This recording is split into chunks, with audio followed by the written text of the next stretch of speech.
ஸ்ரீமதே ராமானுஜாய நமக.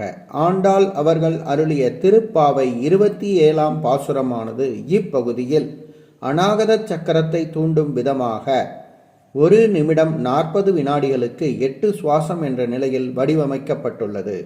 அநாகத சக்கரம் தூண்டப்படும் போது நமது இதயம் நுரையீரல் சீராக இயங்கி நம் உடல் ஆரோக்கியம் முழுமையாக பாதுகாக்கப்படும். மேலும் நாம் எந்த செயலை செய்தாலும் அந்த வேளையில் ஒரு உயிரோட்டம் இருக்கும். இந்த உண்மையை உணர்ந்த நாம் இதே முறையில் இந்த பாசுரத்தை பாராயணம் செய்து நம் உடல் ஆரோக்கியத்தையும் பாதுகாத்து செய்கின்ற ஒவ்வொரு செயலையும் உயிரோட்டத்துடன் செய்து எல்லாம் வல்ல நாராயணனின் மற்றும் ஆண்டாள் அவர்களின் பரிபூரண அருளை பெறுவோமாக.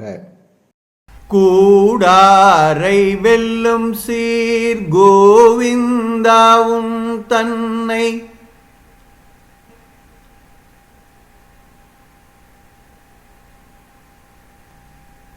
பாடி பறை கொண்டு யாம் பெரும் சன்மானம்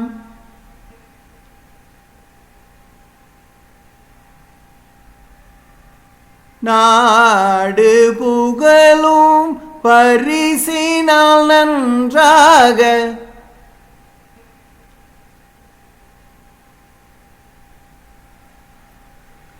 சூடகமே தோல்வளையே தோடே செவிப்பூவே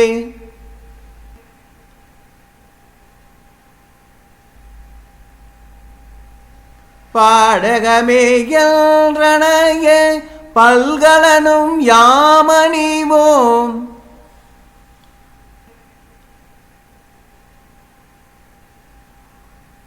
ஆடை ஊடுப்போம் அதன் பின்னே பால் சோறு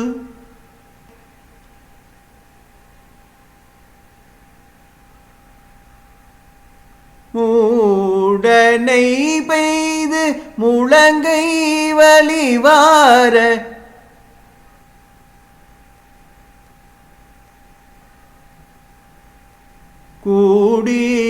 கூடியிருந்து குளிந்தேலோரெம்பாவாய்